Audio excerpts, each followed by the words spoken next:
Bonjour à tous, bonjour à toutes. Je reviens d'une randonnée à Pierre-Pamolle et donc je suis encore en tenue, mais je vais faire rapidement une petite vidéo sur le thème des pervers narcissiques, bien sûr, hein. En dehors de ça, je m'intéresse à quoi? À Martine Carole, à Dialogue des Carmélites, à l'opéra, à la comédie musicale, à Judy Garland, à la numismatique, voire à la philatélie, mais il y a très longtemps, à la gymnastique, à la danse, à la zumba, bon, plein de choses finalement, hein. Non, je rigole. Oui, j'ai beaucoup de thèmes, mais je communique davantage sur le thème des PN. Et j'oubliais le thème important dont je vous parlerai bientôt, ce sont mes créations littéraires, enfin, si on peut appeler ça des créations, oui, ce ne sont pas des chefs-d'œuvre, mais enfin, je pense qu'elles méritent qu'on s'y attarde. Bon, je vous parlerai aussi de celles qui ont été suscitées par mon avant-dernier PN. Alors là, c'est un flot, c'est une cascade gigantesque, la plus haute du monde, hein, au moins. Voilà. Donc je reviens sur une remarque rapidement que j'ai trouvée à l'issue d'une de mes vidéos et qui dit en substance que finalement, si nous aimons le pervers narcissique, c'est parce qu'il a vécu les mêmes souffrances que nous. Alors, tout de suite, ça fait tilt, mais bien que je n'aime pas cette expression, je trouve un peu banale, hein, donc euh, et j'ai eu envie d'intervenir sur cette thématique. Donc j'ai déjà expliqué dans plusieurs vidéos que le PN était en fait notre jumeau inversé et que nous n'étions pas attachés à n'importe quel PN justement.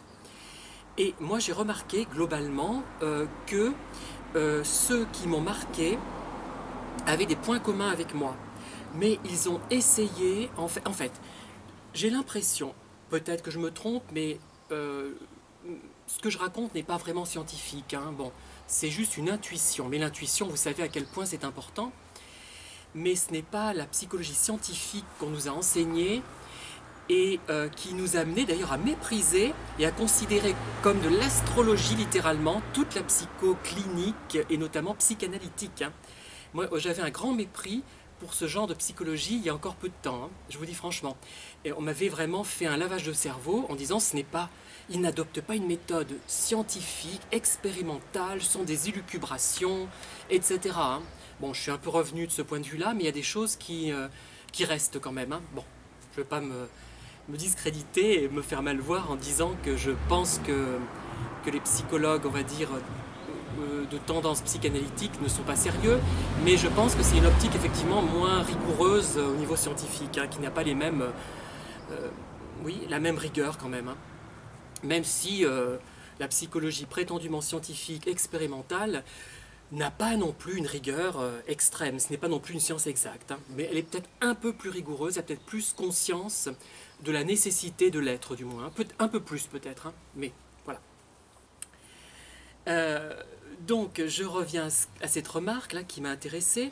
Je dirais effectivement que les PN qui m'ont marqué, que j'ai intéressé, entre guillemets, qui m'ont intéressé, étaient des gens qui finalement, quand on passait en revue leur passé, avaient vraiment des points communs avec moi. Je ne dirai pas lesquels, ça n'aurait aucun intérêt, je n'ai pas envie trop d'en parler finalement, mais ils ont vécu des choses comparables finalement. C'était des gens qui ont été un peu isolés parfois de leur environnement, des autres de leur âge, pas toujours, hein, mais souvent, dans ceux que je connais, hein, puisqu'ils me ressemblaient forcément. Et c'était un peu des gens qui, par rapport à ce système-là, n'ont pas réagi de la même façon. C'est-à-dire qu'au lieu de devenir gentils, ils ont fait le choix d'être méchants. Enfin, gentil, il faut relativiser, hein, je ne suis pas non plus un saint, hein, mais globalement, voilà.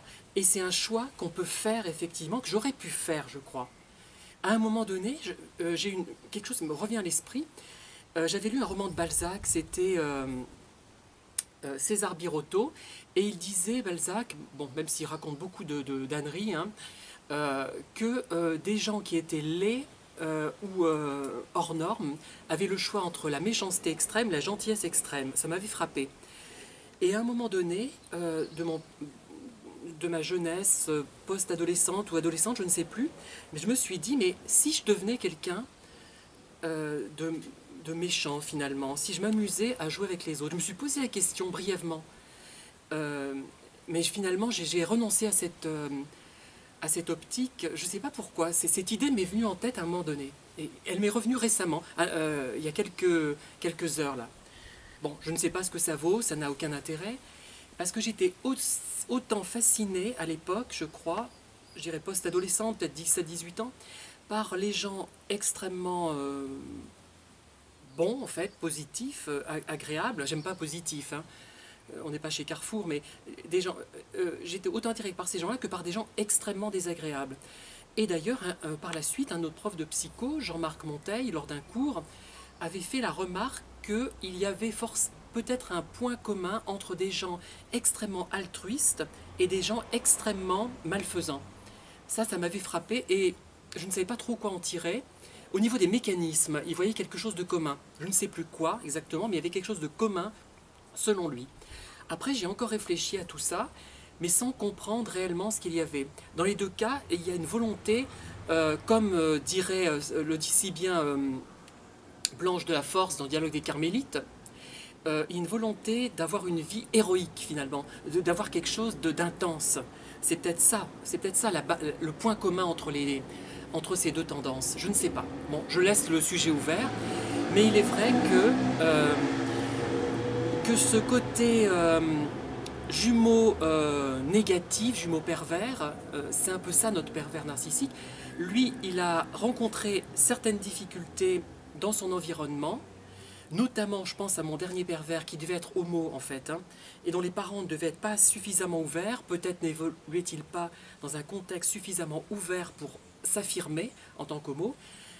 Et il aurait choisi finalement une voie qui lui permettait de s'intégrer quand même. Voilà, il s'est nié lui-même, à mon avis, ce garçon-là, il s'est nié lui-même. Et moi, par contre, j'ai remarqué cette tendance. Hein. Dès que je l'ai vu, j'ai repéré tout ça. Hein.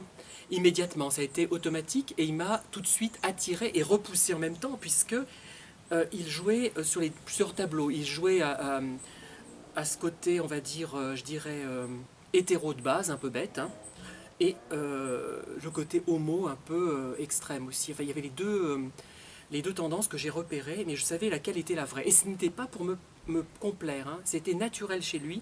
C'est quelque chose qui se sent tout de suite, se pressent immédiatement. C'est immédiat pratiquement, cette chose-là. Bon, on peut se tromper, mais c'est rare. Et quand certains psychologues, que d'ailleurs j'apprécie par ailleurs, hein, disent que nous n'aimons pas le pervers narcissique et qu'il ne nous aime pas non plus, je ne suis pas d'accord. Il y a quelque chose quand même, disons, on aime ce qu'on retrouve de nous chez ce pervers, et lui peut-être aime en nous ce qu'il retrouve de lui-même. Et on lui sert aussi, il nous aime de façon utile finalement, comme on aime quelque chose qui nous est utile. Voilà, mais il y a quelque chose quand même. Hein. Je crois qu'on aime parce qu'on se reconnaît en certains aspects de ces pervers. On se reconnaît en eux, et ce n'est pas seulement, là j'insiste là-dessus, du mimétisme. Il y a une part de mimétisme pour nous séduire, certes, mais il y a autre chose, des choses que l'on pressent indépendamment de la parole et que l'on pressent quand on voit les personnes. C'est encore cette fameuse intuition. Bon, mais le mimétisme, d'accord, ça existe aussi, mais il n'y a pas que ça. Et je pense que on ne peut pas, il est trop léger de dire qu'on n'aime pas ce pervers et qu'il ne nous aime pas. Ce qui ne résout pas le problème pour autant, il n'y a pas de solution pour autant. Hein, c'est pas ce que je veux dire. C'est pas la peine de replonger pour ça. Hein, mais c'est un amour en miroir, hein, moi je trouve. Pourquoi on l'aime? Parce qu'on se reconnaît en lui, parce que d'une part, il a des points communs réels avec nous, et d'autre part, il le mime, il les accentue pour nous séduire, au début de la relation du moins. J'avais autre chose à dire. Quand je disais que finalement c'était un miroir sans teint, que ce pervers narcissique, une fois qu'on enlevait son masque, il n'y avait rien derrière, peut-être qu'il en est de même pour tout le monde. Puisque finalement, nous sommes construits, mais si on nous enlève, moi si on m'enlève mes textes sur les pervers, si on m'enlève mes films, si on m'enlève mes opéras, si on m'enlève mes écrits, si on m'enlève tout ce qui me colore en quelque sorte, ça ne me masque pas, ça me colore, qu'est-ce qu'il reste? Je veux dire, fondamentalement, un être humain, ce n'est rien, c'est un amalgame de cellules qui pensent et qui, après l'imitation de l'environnement, au cours de la vie, on imite l'environnement et on l'intègre, on en fait une sorte de cuisine personnelle, mais finalement, est-ce qu'on est si consistant que cela? Le pervers est encore moins consistant que nous, mais nous, avons-nous une réelle consistance? Moi, je sais que la personnalité que j'ai maintenant, je me suis construite et j'en ai eu conscience. À un moment donné, je vais vous expliquer pourquoi. J'étais pas très bon à l'école, j'étais moyen, enfin, je ne savais pas travailler. J'aurais pu être très bon, je pense, mais je ne savais pas travailler. Je ne savais pas comment apprendre les leçons, j'avais pas assez de méthode, c'est la méthode qui me manquait. Donc j'ai réussi quand même des études, mais j'aurais pu être bien meilleur. Et je me suis dit, à un moment donné, je m'en souviens, je devais avoir 12 ou 13 ans. Et je me suis dit, mais il faut que je me crée une spécificité qui me rende incomparable, c'est-à-dire qui me permette d'être quand même validé par moi-même et par mon environnement, sans être en compétition avec cet environnement, sans poursuivre ce qu'on appelle en psychologie, telle que j'ai étudié, j'ai du mal à situer développemental peut-être, l'implication de l'ego et l'implication implication dans le but ou dans l'ego. Voilà. Bref, j'avais fait un mémoire là-dessus, mais je reviendrai peut-être là-dessus. Et donc, je me suis construit, j'ai décidé à un moment donné d'essayer de développer quelque chose en moi. Ce n'était pas naturel. Je me sentais finalement peut-être un peu vide.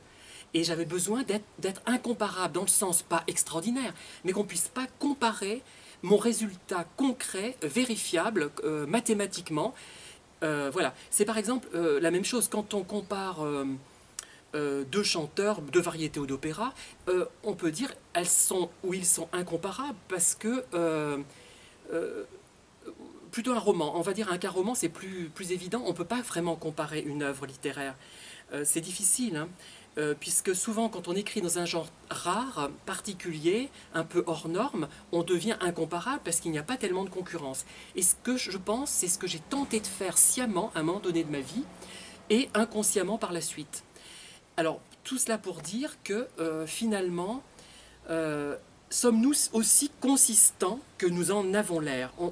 On dit que le pervers est vide. Est-ce que nous avons autant de consistance que cela? Voilà, c'est une question que je pose, je n'ai pas vraiment la réponse. J'ai lancé tout un tas de pistes un peu compliquées, à la fois non scientifiques, intuitives, un peu scientifiques peut-être, mais je ne sais pas ce qu'il faut en tirer, mais j'avais envie de faire cette vidéo quand même. Hein. Voilà. Je suis partie du PN que nous aimons parce qu'il nous ressemble au fond. Voilà. Et je vous dis en tout cas à bientôt et je vais peut-être prendre un bain. Ouais. Allez, au revoir.